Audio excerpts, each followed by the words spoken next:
नमस्कार साथियों। और जैसा कि आप देख सकते हैं कि आज मैं जिस विषय पे बात करने जा रही हूं वो ऐसा विषय है जो हम सबका दिल दहला दे रहा है। और ये विषय है उत्तराखंड की अनामिका। उत्तराखंड की अनामिका कौन?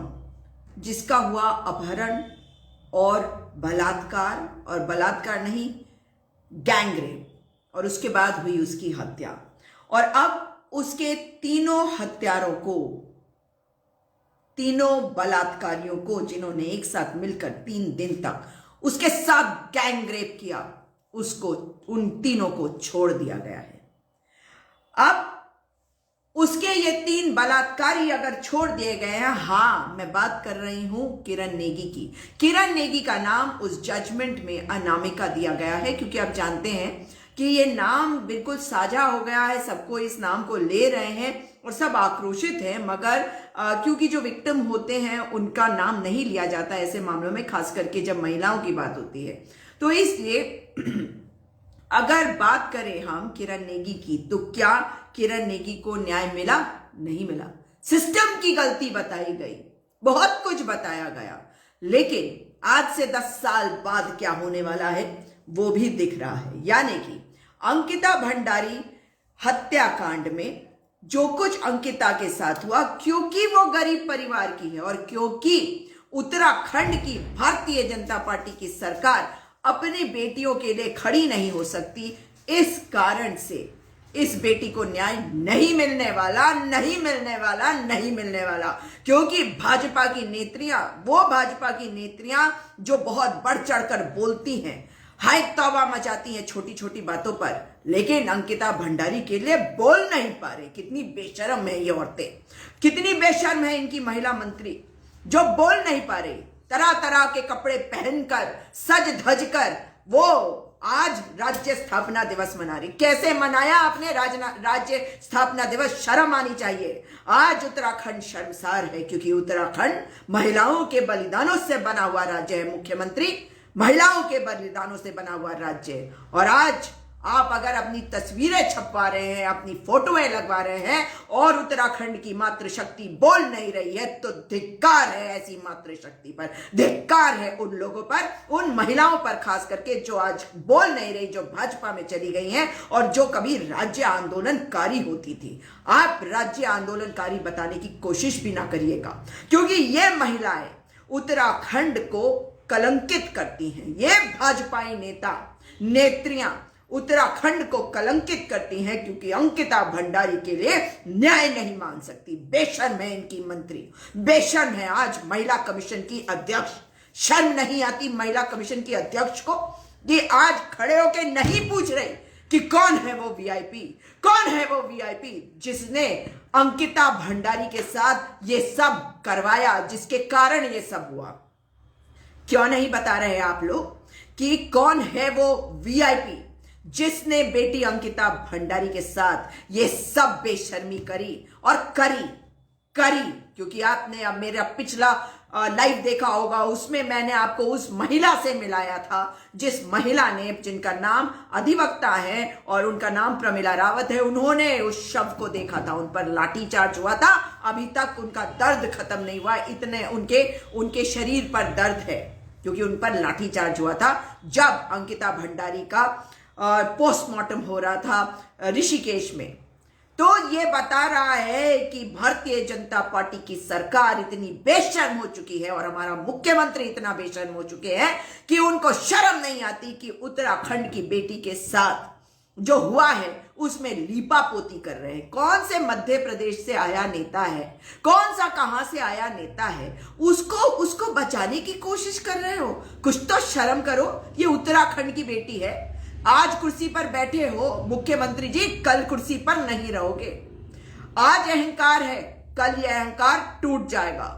ये उत्तराखंड मातृशक्ति के बलिदानों से बना है, और एक भी महिला अगर उत्तराखंड की भाजपा की एक भी महिला अगर ये कहती है कि वो राज्य आंदोलनकारी है, तो आपके मुंह पर कालिक पोतना वो बेहतर रहेगा। अपने मुंह पे कालिक पोत लेना, मगर ये ना कहना कि इस राज्य के लिए बलिदान दिए हैं आपने, इस राज्य की लड़ाई लड़ी है। ना कहना इस बात को, एक भी भारतीय जनता पार्टी का नेता ना कहे, क्योंकि जब संजय कुमार संगठन महामंत्री ने, आपके संगठन मंत्री जो आरएसएस से संबंधित है, जब उसने एक लड़की का शोषण किया, उसका यौन शोषण किया, सेक्सुअल एक्सप्लॉयटेशन किया, रोज सोता था उसके साथ, उसका बलात्कार करता था और आपके प्रदेश के मुख्यालय में बैठकर करता था, तब भी आपकी जुबान से एक शब्द नहीं निकला, तब भी आपने उस लड़की को दबाने की कोशिश करी, उसकी आवाज को कुचलने की कोशिश करी और कितनी मुश्किल से एफआईआर दर्ज हुई। वो याद है हमें, जब आपका नेता विनय गोयल उसको कहता है कि प्रचारकों की भी शारीरिक जरूरतें होती है। अरे बेशरम, अगर प्रचारकों की शारीरिक जरूरतें होती है तो जा उनकी शादी करवा दे, जा विनय गोयल उनकी शादी करा दे, मगर मातृशक्ति का अपमान ये करते गए। उसके बाद वो बेटी जिसका लगातार यौन उत्पीड़न करता रहा इनका द्वारा हाट का पूर्व विधायक महेश नेगी, और महेश नेगी आज भी इनकी पार्टी का सदस्य है। क्यों नहीं निकालते उसको, क्यों नहीं निकालते भाजपाइयों? बेशर्मो, उसे बैठा के रखा है क्योंकि उसके पास पैसा है। उसने एक बेटी जिसकी उम्र उसकी बेटी से कम थी, उसका लगातार बलात्कार किया, और उसका भी वही हाल होता। अगर वो आवाज भी निकालती, चू भी करती, तो उसका भी वही हाल होता जो अंकिता भंडारी का हुआ। वो किसी जंगल में उसकी लाश मिलती, शायद लाश भी ना मिलती, जंगली जानवर खा जाते, क्योंकि तुम्हारा पूर्व विधायक महेश नेगी, जो आज भी भाजपा का सदस्य है, जो आज भी डीएनए टेस्ट कराने से बच रहा है, वो कोर्ट्स में लड़की घूम रही है, लड़की के ऊपर केसेस करवाए तुम लोगों ने। बेशर्म हो तुम, क्योंकि त्रिवेंद्र सिंह रावत की सरकार थी जो पूरी तरह से भ्रष्टाचारी रावत है, भ्रष्टाचारी। और उसके बाद दूसरा मुख्यमंत्री आया तीरथ सिंह रावत, जो इतना बेशरम खुद निकला, जो लड़कियों की फटी जीन्स को देखता है, उनके घुटनों से नीचे से ऊपर देखता। क्या देख रहा था तू? ऊपर क्या दिख रहा था बेशरम? तू मुख्यमंत्री बनाया गया, मुख्यमंत्री बनने के लायक नहीं था, जो महिलाओं को नीचे से ऊपर ताड़ता है, नीचे से ऊपर। आप समझ रहे हैं ना मैं क्या कह रही हूं? उसके शरीर के हर पार्ट को देखता है घुटने से ऊपर। ये है इस घटिया सोच वाले संघी भाजपाइयों की, तीरथ सिंह रावत की। और पुष्कर सिंह धामी, आज आप मना रहे हैं राज्य स्थापना दिवस। किस मुंह से मना रहे हैं राज्य स्थापना दिवस? आज उत्तराखंड शर्मसार हो चुका है, घोटालों पे घोटाले और सारे कारनामे तुम्हारे। इतने बड़े बड़े ये पोस्टर पे अपने चौकटे लगा रहे हो, शर्म नहीं आती? इरिगेशन 228 के हैशटैग के साथ बच्चे बैठे हुए हैं हमारे धरना स्थल पे, वहां नहीं जा पा रहे, शर्म नहीं आती? किसी को भेज नहीं पा रहे?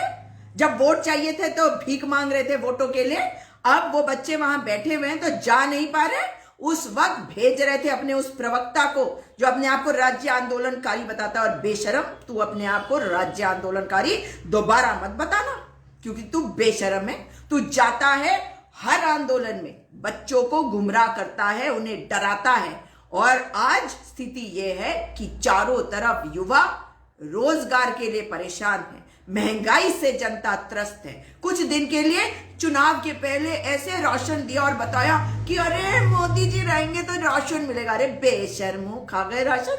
कहाँ है राशन? अब क्यों नहीं दे रहे राशन? क्योंकि भूखे हो तुम, भूखे, और गद्दार हो तुम उत्तराखंड के। जितने नेता बैठे हैं आज सरकार में, ये गद्दार हैं, क्योंकि ये गुलामी करते हैं मोदी जी की। इन्हें कार्य करना चाहिए था देश की जनता के लिए, उत्तराखंड की जनता के लिए, जो देश की जनता भी है, मगर अपने चौकटे वाले पोस्टर लगा के अपना प्रचार प्रसार करने वाला प्रचंड बहुमत की, प्रचंड अहंकारी सरकार का प्रचंड अहंकारी और मक्कार मुख्यमंत्री पुष्कर सिंह धामी जी।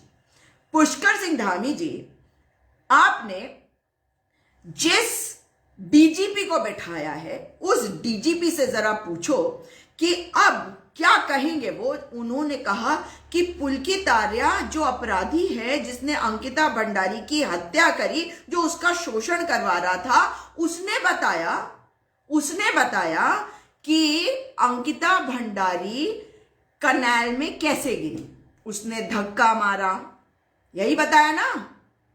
और कहा साथ में कि एक भी साक्ष्य नहीं मिटाए गए।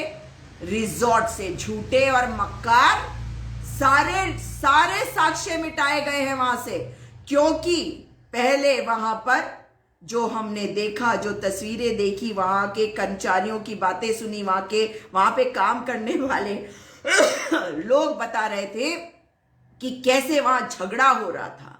उसके बाद आप बता रहे हैं कि जो पुलकित आर्या है वो बता रहा है सीन ऑफ क्राइम कहां है। अरे बुड़बकों की तरह कोई बात करे और उसको डीजीपी कहो, मतलब इससे ज्यादा शर्म वाली बात नहीं हो सकती। और वैसे भी आज पूरे उत्तराखंड में अगर देखा जाए, आप कहोगे गर्व होना चाहिए, सारे पीपीएस जो है वो एसएसपी बने बैठे हैं, क्योंकि आईपीएस तो काम के लायक नहीं है। क्योंकि आप आईपीएस के साथ काम नहीं कर सकते पुष्कर सिंह धामी जी। हर जिले में आपने पीपीएस बिठाया जो पीपीएस प्रमोटी है, मतलब अब जो आईपीएस बन गया है, क्योंकि यही मतलब ये आपका लेवल है कि आप असली के जो डायरेक्ट आईपीएस उनके साथ काम ही नहीं कर सकते, क्योंकि प्रमोटी जितने हैं उनके साथ तो आप मतलब वार्ता भी कर सकते होंगे। समझ सकते हैं ना आप लोग भी आईपीएस और पीपीएस प्रमोटीज के डिफरेंस को। मगर अब बताइए, ये डीजीपी महोदय के पास कुछ महिला एक्टिविस्ट गई और उन्होंने कहा कि जो चीफ है एसआईटी की, और उनका नाम है पी रेणुका देवी, और वो क्या कहती हैं, वो कहती हैं कि दरअसल कोई वीआईपी नहीं आ रहा था। ये आप लोग कह रहे थे ना, कौन कौन है आप में से जो ये कह रहा था कि वो बड़ी ऑनेस्ट ऑफिसर। कौन सी ऑनेस्ट, कहाँ की ऑनेस्ट? बोला था ना मैंने, कोई ऑनेस्ट ऑफिसर नहीं होता, वो ऑफिसर होता है, ऑनेस्टी उसका काम होता है। मगर यहाँ पे अधिकतर डिसऑनेस्टी आते हैं।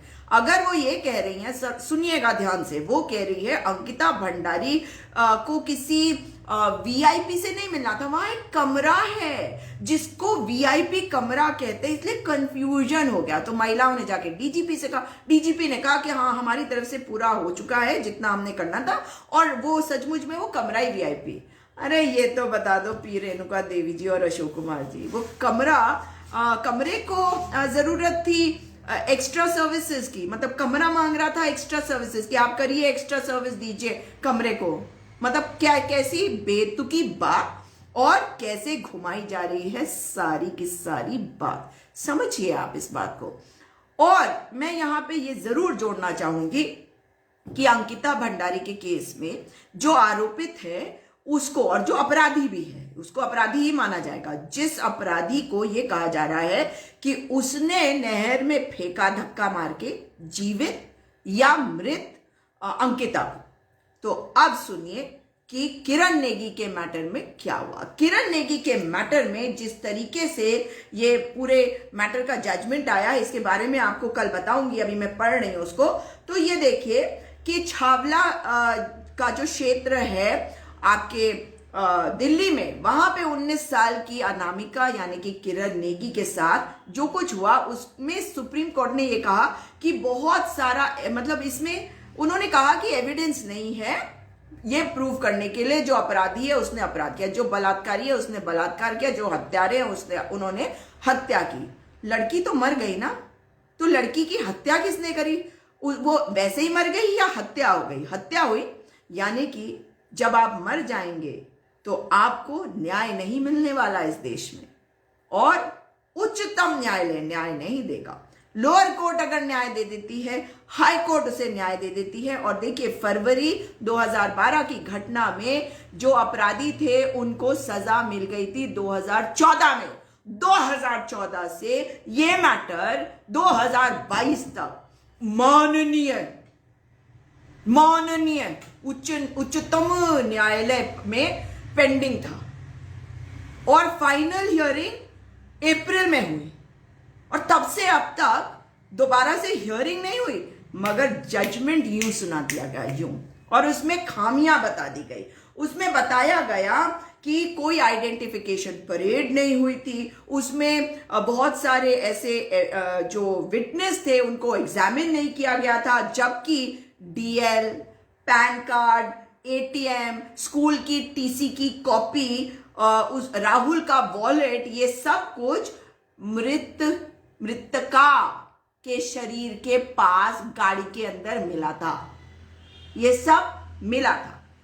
फिर इसमें जो डीएनए सैंपल है उसको बता रहे हैं कि ये जो डीएनए सैंपल है ये भी संदिग्ध है, क्योंकि डीएनए सैंपल 11 दिन तक पुलिस ने अपने पास रखा हुआ था।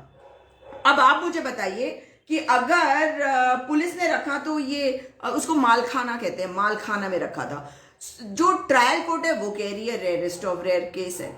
और ये मतलब जिस तरह को के चोट उस लड़की को लगे थे उसको उसका और उसके साथ क्या हुआ था, अब आप इस बात को भी सुनिए। वो लड़की अपनी 2 सहेलियों के साथ कहीं घूमने गई थी और उसकी सहेलियां तो किसी तरह से बच के निकल गई जब ये 3 लड़के आए। और ये 3 लड़के क्यों आए? क्योंकि इनमें से एक था जो उस लड़की को प्रपोज कर रहा था और लड़की उसको रिजेक्ट कर रही थी। तो उसने बदला कैसे लिया? बदला। और उस लड़के ने इसका अपहरण किया, इन तीनों लड़कों ने मिलकर, और उसके बाद 3 दिन तक बलात्कार करके ये बदला लेता रहा। और बदला लेने के बाद इन 3 लड़कों ने उस बच्ची को कितना टॉर्चर किया, कितनी ब्रुटैलिटीज उसके साथ करी। उसकी आंख को स्क्रू ड्राइवर से फोड़ दिया, जो गाड़ी की बैटरी होती है उसका एसिड निकाल के उसके कानों में डाल दिया, उसके चेहरे को जला दिया और वो तड़पती रही। और फिर एक कांच की बोतल उसके गुप्तांग में घुसा दी और वहां तोड़ दिया उसे। इस तरह के घाव किए उसको। सोच के देखिए कि कैसे घाव थे ये रेयरेस्ट ऑफ रेयर नहीं हुआ। और रेयरेस्ट ऑफ रेयर मतलब मैं मान लेती हूं कि आप कुछ भी कह दो, लेकिन अगर आप ये कहोगे कि ये रेयरेस्ट ऑफ रेयर की कैटेगरी में नहीं आ रहा तो आप क्या कह रहे हो? आप जज बनने के लायक हो क्या? कहां से बने जज? इतने साल क्या आपने जजमेंट दिए होंगे? भरोसा उठ गया उच्चतम न्यायालय से। भाई ट्रायल कोर्ट में तो देखते ही हैं कि आपको न्याय नहीं मिलता, केस लटका जा रहा। अरे मुझे खुद पता है 2009 से केस मेरा एक लटका जा रहा, 354 का लटका ही हुआ है। हाँ, ट्रायल कोर्ट में, मतलब कोई उसमें कोई फैसला नहीं आया। और हद होती है कि मतलब आप सोच के बताइए 2009 से अब 2022 है, मतलब इन सारी घटनाओं की वजह से मतलब कुछ भी हादसा भी हो जाता उसके आगे मैं मर भी जाती तो मुझे न्याय नहीं मिलता। याद रखिएगा, अगर आपके पास पैसे हैं लेकिन आपके सामने वाले के पास ज्यादा पैसे हैं तो आपको न्याय नहीं मिलेगा। और ये जो मीलॉर्ड्स हैं अंग्रेजी में बकबक करते हैं, सुना है ना आपने, सिर्फ अंग्रेजी में बोलते हैं। इनसे तो बात कर लो तो ऐसी अकड़ दिखाते हैं जैसे पता नहीं कौन है। आपने वो देखा जो कई फैसले देने के बाद राज्यसभा के सांसद बन गए, एक लड़की के ऊपर शोषण का आरोप था उन पर, वो आज राज्यसभा में बैठे। ऐसे हैं आपके माननीय, इसलिए है क्योंकि आप लोग बोलते नहीं है। पता नहीं किस बात की डर है। अरे जिंदा हो तो दिखाओ कि जिंदा हो, अरे मर गए हो तो रहने दो। और अगर मर कर जी रहे हो तो ऐसे जीने का फायदा क्या साथियों? इससे अच्छा मर ही जाओ। जिंदा है तो जिंदा होकर दिखाओ, और अगर जिंदा नहीं हो तो मर ही जाओ। और अगर मरकर जिंदा रहना चाहते हो तो भी मर ही जाओ तो बेहतर होगा। अब आप देखो, मालखाने में जो विसरा के सैंपल्स थे वो 11 दिन तक पुलिस ने रखे। फोरेंसिक CFSL को भेजने में 11 दिन की देरी हुई। किसकी गलती? पुलिस की। अब लड़की के बाल भी लिए गए, उसके ऊपर भी बाल मिले, गाड़ी के अंदर जो सीमेन होता है लड़के का वो मिला और बहुत कुछ मिला। मगर क्या कहा गया? सिस्टम की खामी। कैसी? क्योंकि जो फोरेंसिक जांच करता है डॉक्टर, उसकी एग्जामिनेशन नहीं हुई। रिपोर्ट कुछ कह रही है मगर डॉक्टर से पूछताछ नहीं हुई, इसलिए इस साक्ष्य को नहीं माना जा सकता। अब आप मुझे बताओ, ये जो लोग थे ये माँ बाप को कोर्ट के अंदर भी धमकाते थे। तो अब क्या वो माता पिता को सुरक्षा दे दी है पुलिस ने? कोर्ट ने कहा कि माता पिता को सुरक्षा दो। कोर्ट का बस ये काम है कि जो आपके पास सामने आगे असंवेदनशीलता दिखाते हुए बताए कि कानून तो अंधा होता है, सचमुच में अंधा होता है। और ये जजेस तो सचमुच में अंधे हैं। मेरे को आज मिल रहे हैं उत्तराखंड में बहुत से लोग जो कह रहे हैं अगर जज कह रहे हैं कि उन्होंने कुछ नहीं किया, उन्हें छोड़ दो, तो कल को हम भी हथियार उठा लेंगे। बताओ कैसी क्या सिचुएशन ला रहे हैं। तो उनको मैंने कहा नहीं नहीं, उसमें तो हम आगे जा रहे हैं ना, उसमें तो रिव्यू पिटीशन फाइल हो रही है। मतलब आक्रोश लोगों का ऐसा हो रहा है। ये जजेस वहां बैठ के उस कुर्सी पर ये भी नहीं सोचते कि आप समाज में किस तरह का संदेश भेज रहे हैं। और बताओ आप मुझे, जिस तरह से उस लड़की को टॉर्चर किया, उसके साथ ब्रुटैलिटीज करी गई, जो जघन्य अपराध उसके साथ हुआ, उसको न्याय मिला क्या? लड़की के साथ बलात्कार तो हुआ ना, लड़की तो मर गई। वो जो 3 जजेस की डिवीजन बेंच है, उस डिविजनल बेंच से ये तो पूछा जाए कि वो लड़की जो मरी उसे किसने मारा? क्या उस लड़की को न्याय दिया? इन तीनों को तो बड़ा न्याय दे रहे हैं आप। और ये 3 आपने मान लिया कि ये 3 अपराधी नहीं है। ये मान लिया कि तीनों अपराधी नहीं है, यानी कि आप ये भी मान रहे हैं कि 3 अपराधी खुलेआम घूम रहे हैं। जो ये मान रहा है कि उसने अपराध किया है, मगर 10 साल के बाद ऑब्वियस है कि वो यही कहेगा कि नहीं, हमने तो अपराध किया नहीं। मगर आपकी बेटियों को खतरा है, इस बात को समझ लीजिए। अगर ये सिस्टम का फेलियर है, अगर ये प्रोसीजर का फेलियर है, अगर ये व्यवस्था का फेलियर है, अगर ये पुलिस का फेलियर है, तो क्या पुलिस को सजा देने की कोई बात कही गई है उस जजमेंट में? नहीं कही है, क्योंकि माननीयों को पता है कि Prakash Singh versus Union of India में पुलिस रिफॉर्म्स की बात करी गई थी। बार बार जुडिशियल रिफॉर्म्स की बात करी जाती है, मगर रिफॉर्म के लिए ना तो ये मीलॉर्ड्स तैयार हैं और ना ही कोई सरकार तैयार है कि पुलिस रिफॉर्म्स करे जाए। अगर गलती हुई तो सजा उसको दो जिसकी गलती हुई, मगर जिसके साथ अन्याय हुआ उसके साथ मरने के बाद भी अन्याय कैसा? उस लड़की की माता की हताशा सोच के देखिए। वो कह रही है कि मैं हार गई, मेरी बेटी 10 साल पहले मरी थी, 10.5 साल पहले, 10.5 से भी ज्यादा समय हो गया। और उस माँ का कहना है कि मैं हार गई, मुझे हरा दिया, सिस्टम ने हरा दिया और माननीय उच्चतम न्यायालय ने हरा दिया। सवाल तो उठते हैं, बता दीजिएगा आने वाली जितनी पीढ़ियां हैं कि लड़कियों के रेप भारत में होते रहेंगे, क्योंकि यहाँ का कानून अंधा नहीं, ये कानून केवल पैसों वालों का है। ये कानून न्याय नहीं देता, ये अन्याय जिसके साथ होता है उसके साथ केवल और केवल अन्याय ही करता है। ये सिस्टम, इस सिस्टम के ऊपर थूकते रहो आप, मगर ये सिस्टम बदलेगा नहीं, क्योंकि आप बदलने को तैयार नहीं, क्योंकि आप आवाज उठाने को तैयार नहीं। कब उठाएंगे आप आवाज? कब बोलेंगे इस विषय में? कब मांगेंगे आप सजा इन बलात्कारियों, अपहरणकर्ताओं और हत्यारों के लिए? और ये किरण के साथ हुआ। अब आप मुझे बताइए, जब जजमेंट को अभी मैं कुछ कुछ पढ़ रही थी और उसमें लिखा हुआ है कि कैसे जो बेटी है उसके साथ जिन लोगों ने अपराध किया उन्होंने बताया, उन्होंने एक परात भी रिकवर करवाई जिसके अंदर लड़की का सामान उन्होंने जलाया था। उन्होंने बहुत सारी और चीजें बताई, एडमिट करा और सजा उनको मिली। लेकिन आज सजा नहीं रही ना, खत्म हो गई सजा, क्योंकि माननीयों को वो फैक्ट ठीक नहीं लगा, क्योंकि बाद में आके उन्होंने कहा हमने तो ऐसा कहा नहीं। और इधर अंकिता भंडारी के केस में डीजीपी क्या कह रहे हैं? कह रहे हैं कि भाई जो पुलकित आर्या ने बताया उसकी बिना पे हम ये कह सकते हैं कि रेणु बिष्ट ने कोई साक्ष्य नहीं मिटाया सीन ऑफ क्राइम से, क्योंकि सीन ऑफ क्राइम तो नहर है। ये डीजीपी कह रहा है। उत्तराखंड का डीजीपी को अगर उसको इतनी बुद्धि नहीं है कि वो क्या कह रहे हैं, तो आप न्याय के लिए कहां जाएंगे? इन्वेस्टिगेशन पे कैसे भरोसा होगा? भाई मुझे समझ में ये नहीं आता। हर मैटर, हर राज्य में ऐसा कोई भी मैटर हो, संदिग्ध हो, इमीडिएटली सीबीआई को दे दिया जाता है। ये वाला मैटर सीबीआई को क्यों नहीं दिया जा रहा है? वो इसलिए नहीं दिया जा रहा है क्योंकि वहां पे एसएसपी बदल कर भेजी गई श्वेता चौबे। पहले चौहान जी थे। चौहान जी के रहते आपको याद होगा कि 18 को ये सब मैटर सामने आया 22 को जो है वो लड़की का शव वगैरह जब रिकवर हुआ तो 24 तारीख को आपको याद है कि उस रिजॉर्ट के पीछे एक आंवला कैंडी की फैक्ट्री थी, उसमें आग लग गई थी और उसके बाद आग बुझा दी गई थी, वहां की बिजली काट दी गई थी।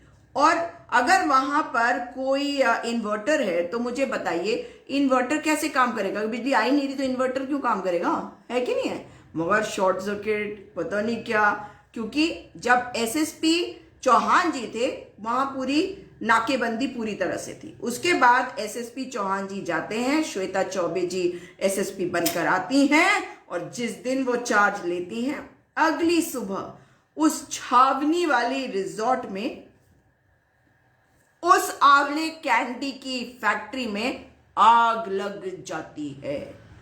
ये आग लगी या लगाई गई ये मुझे बताने की जरूरत नहीं, ये आग लगाई गई और ये पुलिस के द्वारा लगाई गई, वरना वहां पर आग लगी कैसे पुलिस वालों के होते हुए?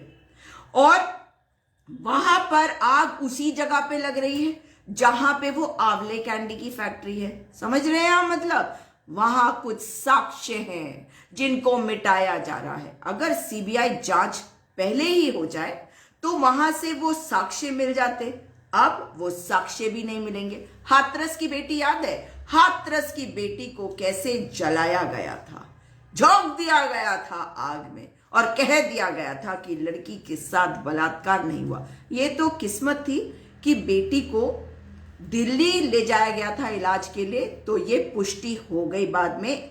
एसआईटी या एसटीएफ जिसका भी गठन इन्होंने किया था, इनकी तो एसआईटी और एसटीएफ मुझे एक ही जैसी लगती है, और इनके ADG law and order Uttar Pradesh ने कहा था लड़की का बलात्कार नहीं हुआ।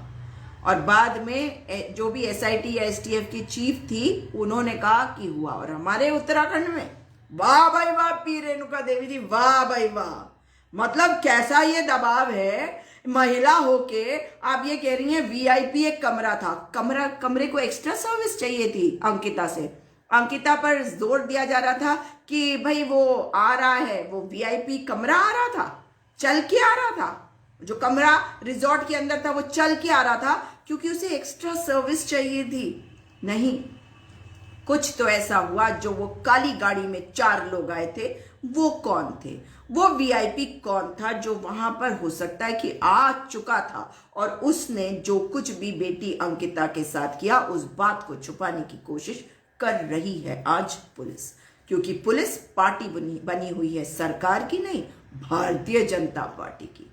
क्योंकि आपने ना तो अब तक विनोद आर्य, पुलकित आर्य के बाप को गिरफ्तार किया, ना पुलकित आर्य के भाई अंकित आर्य को गिरफ्तार किया, ये साक्ष्यों को नहीं मिटा सकते।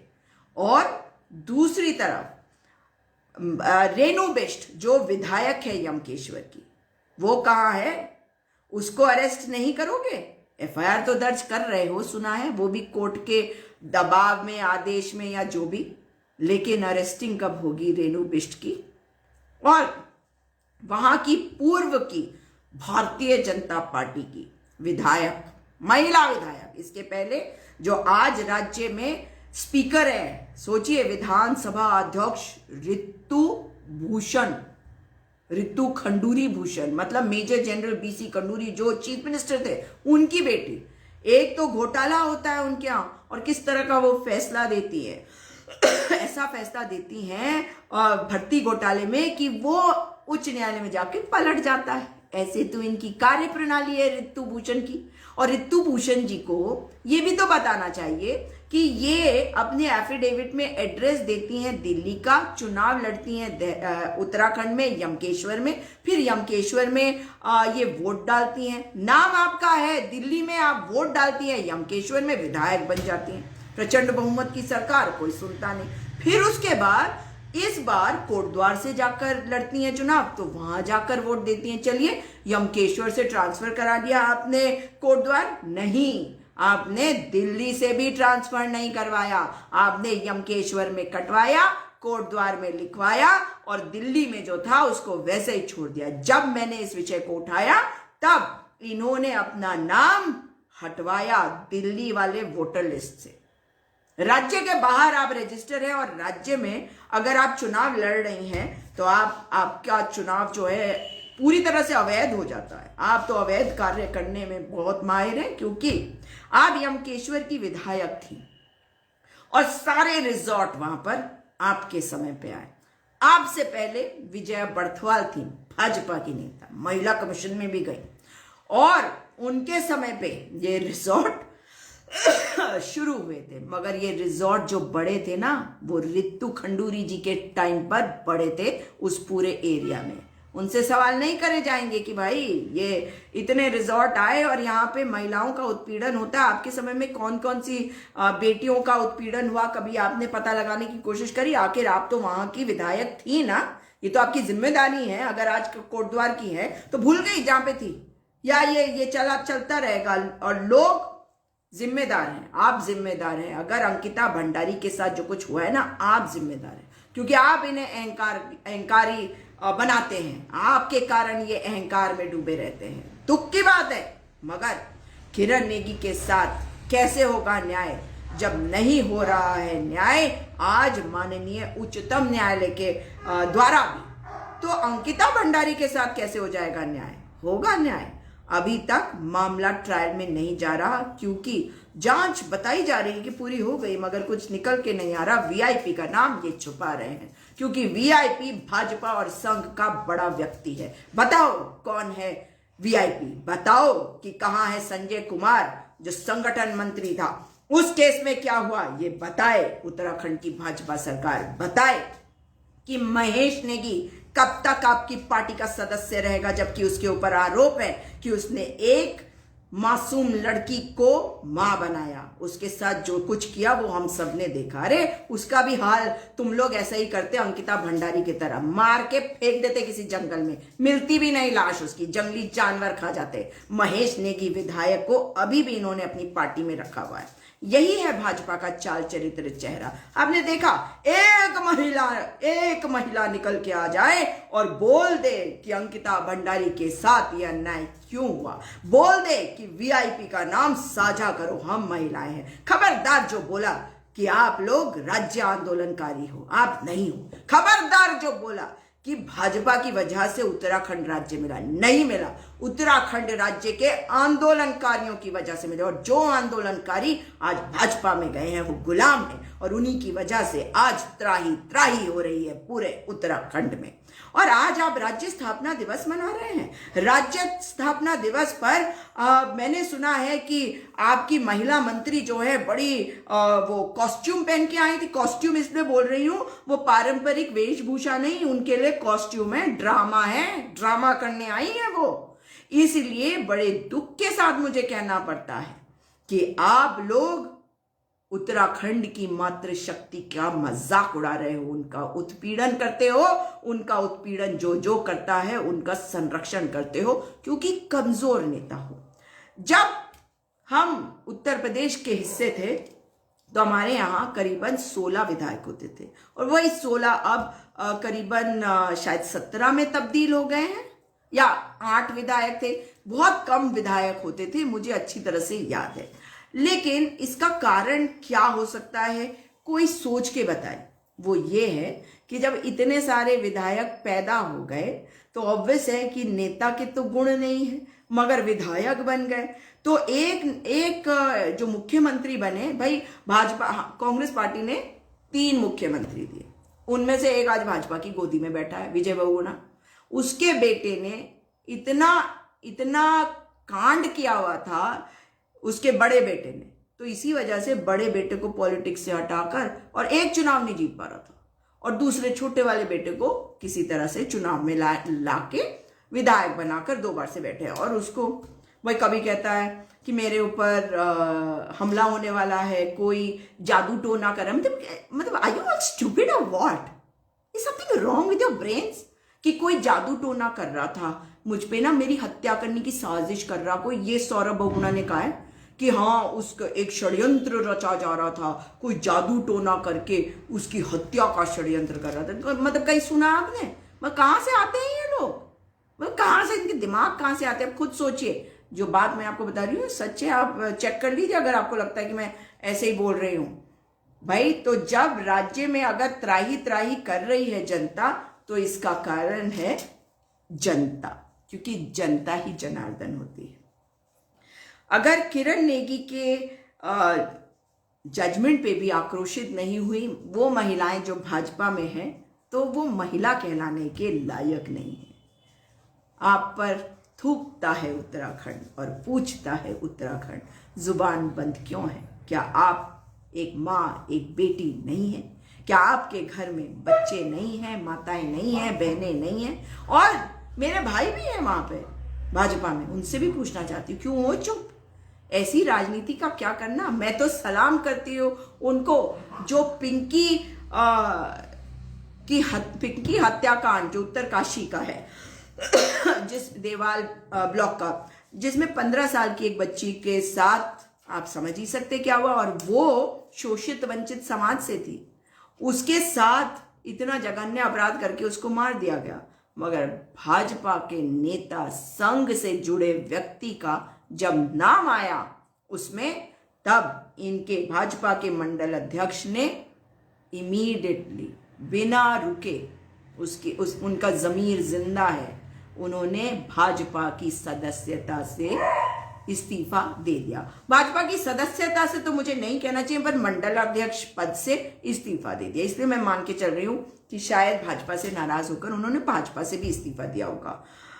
ऐसे लोगों को डेफिनेटली ये इज्जत दी जानी चाहिए कि उनके अंदर गैरत है, उन्हें समझ में आता है कि अपनी बेटियों के साथ जब ऐसा हो रहा है तो आप बेटियों के साथ खड़े हो, अपराधियों के साथ नहीं। आप सब जो आज नहीं बोल रहे हैं, याद रखिएगा कि आप सब पापी हैं और आप सब अपराधी हैं। महात्मा गांधी ने कहा था, पाप करने वाले से पाप सहने वाला ज्यादा बड़ा पापी होता है। और मैं आपको कह रही हूं, पाप करने वाले से, पाप का संरक्षण करने वाले से बड़ा पापी होता है वो जो अपनी जुबान नहीं खोल सकता। तो जुबान खोलो उत्तराखंड वासियों, जुबान खोलो मेरे देशवासियों। किरण नेगी के लिए इंसाफ चाहिए। रिव्यू पिटीशन दाखिल होगा, हमें इंसाफ चाहिए। आखिर वो बेटी मौत के मुंह में गई, किसी ने उसे मारा, किसी ने उसके साथ बलात्कार किया, उसका अपहरण किया हुआ, उसका बलात्कार हुआ और उसकी हत्या हुई। तो किसी ने तो किया, मीलॉर्ड्स को नहीं दिखता मगर किसी ने तो किया। जब तक आप आवाज नहीं उठाएंगे, हम बेटी अनामिका यानी कि किरण नेगी को इंसाफ नहीं दिला पाएंगे। और सोच के देखिए, उसके गरीब माता पिता ने किस तरीके से इस लड़ाई को लड़ा होगा पिछले 10 पौने 11 साल। आज क्या हम और आप खड़े नहीं होंगे उनके साथ? क्या जो मर जाता है उसको न्याय नहीं मिलना होता? जो चला जाता है इस दुनिया से, उसके लिए आपको और मुझको खड़े होना पड़ेगा। तब तक आवाज उठाना होगा जब तक न्याय ना मिल जाए। Justice for Anamika, justice for Kiran Negi and justice for Ankita Bhandari. साथ ही पुलिस कस्टडी में जिसकी मृत्यु हुई, केदार भंडारी वाले मैटर में 2 पुलिस वालों के खिलाफ एफआईआर दर्ज हुई। उनके सामने एक लड़का गंगा में कूद गया मगर उसको बचाने की कोशिश तक नहीं करी गई। और अगर मर गया तो उसके शव को बरामद नहीं किया, क्योंकि उसको इतना मारा कि उसके घाव से डर लगता था पुलिस को, ताकि पोल पट्टी ना खुल जाए। उसके पहले 2020 में उपाध्याय नाम का एक व्यक्ति, उसे पुलिस कस्टडी में लेकर ला रही थी मोहाली से। रुड़की के पास उसकी तबीयत खराब हो गई, वो मर गया। सचमुच में, लाइक रियली, मतलब पुलिस कस्टडी में अपराधी मर जाते हैं। इसका मतलब है कि उन्हें आप लोग टॉर्चर करके मारते हैं, क्योंकि वो अपराधी था तो टॉर्चर तो करना ही था, इसलिए मर गया। बाप बूढ़ा था, 80-90 साल का, कुछ नहीं कर पाया। ये है उत्तराखंड की सरकार। मगर जब मीलॉर्ड दिल्ली में बैठने वाले, वो अंग्रेजी में फर्राटेदार अंग्रेजी में बोलने वाले, जो बाद में राज्यसभा के सांसद बन जाते हैं, जो किसी ट्राइब्यूनल के चेयरमैन बन जाते हैं, वो वाले जो माननीय मीलॉर्ड हैं जो रिटायर हो जाते हैं मगर अपने रिटायरमेंट के पहले अपने कार्यकाल के आखिरी दिन में ऐसे जजमेंट देते हैं जिससे पूरा देश उद्वेलित हो जाता है, आक्रोशित हो जाता है और हेल्पलेस फील करता है। ऐसे माननीयों को माननीय कहेंगे आप? इस वीडियो को शेयर करिएगा, लोगों को बताइएगा, लोगों को प्रेरित करिए कि उठे, आवाज उठाए। अपने फेसबुक पर डालिए, अपने ट्विटर पर डालिए, इंस्टा पर डालिए, यूट्यूब पे डालिए, जहां डालना है डालिए, अपनी वीडियो को डालिए, मैसेज को डालिए, मगर hashtag justice for Kiran Negi, hashtag justice for Kedar Bhandari, hashtag justice for Ankita Bhandari चलता रहना चाहिए ताकि ये सिस्टम समझ ले कि जनता जागरूक अभी नहीं है, जागरूक और आप जनार्दन बने हुए हैं क्योंकि आपको व्यवस्था ने जनार्दन बनाया, मगर ये व्यवस्था फेल है, फेल। अगर चाहते हैं कि राज्य स्थापना दिवस उत्तराखंड मनाता है और ठीक प्रकार से हर राज्य अपने स्थापना दिवस को मनाए, तो याद रखिए अपने लोकतांत्रिक अधिकारों का प्रयोग करिए, आवाज उठाइए, गलत को गलत और गलत का विरोध करिए, सही को सही। और जो मर गया, जो बेटी चली गई, उसको न्याय दिलवाने के लिए पीछे मत हटिए। ये कहा गया है किरण नेगी के केस में कि जो साक्ष्य है वो पर्याप्त नहीं है, पर किसने मारा किरण नेगी को बताएं ना मी लॉर्ड। ये नहीं हो सकता था उनसे कि वो कहते कि लोअर कोर्ट में वापस जाओ और ये पता लगाओ कि आखिर उस बेटी को मारा किसने, क्योंकि इन ग्राउंड्स पर हम नहीं मान रहे कि इन तीनों ने किया। आज वो अपराधी खुलेआम घूम रहे हैं, शिकार ढूंढ रहे हैं। आपकी बेटी हो सकती है अगली, आपकी बहन हो सकती है अगली, आपकी माँ भी हो सकती है अगली। उन्हें पता है कि उनको कुछ नहीं होगा, वो छूट जाएंगे, करेंगे फिर से अपहरण किसी लड़की का और फिर उसका करेंगे बलात्कार, उसके गुप्तांगों में डालेंगे शीशे की बोतल और फोड़ देंगे अंदर उसकी आंख को। पहले तो एक ही आंख को फोड़ा था स्क्रू ड्राइवर से, अब की बार दूसरी आंख को भी फोड़ेंगे स्क्रू ड्राइवर से और स्क्रू करते रहेंगे। कानों में डाला था तेजाब और मुंह पे डाला था तेजाब, अब की बार बाल पकड़ के नोच के खींच डालेंगे और टॉर्चर की हदों को पार कर देंगे अगर नहीं जागे आप और किरण नेगी के हत्यारों, अपहरणकर्ताओं और बलात्कारियों को वापस जेल नहीं भिजवाए। आप नहीं भिजवा पाए, आप और मैं। नमस्कार, जय हिंद, जय भारत।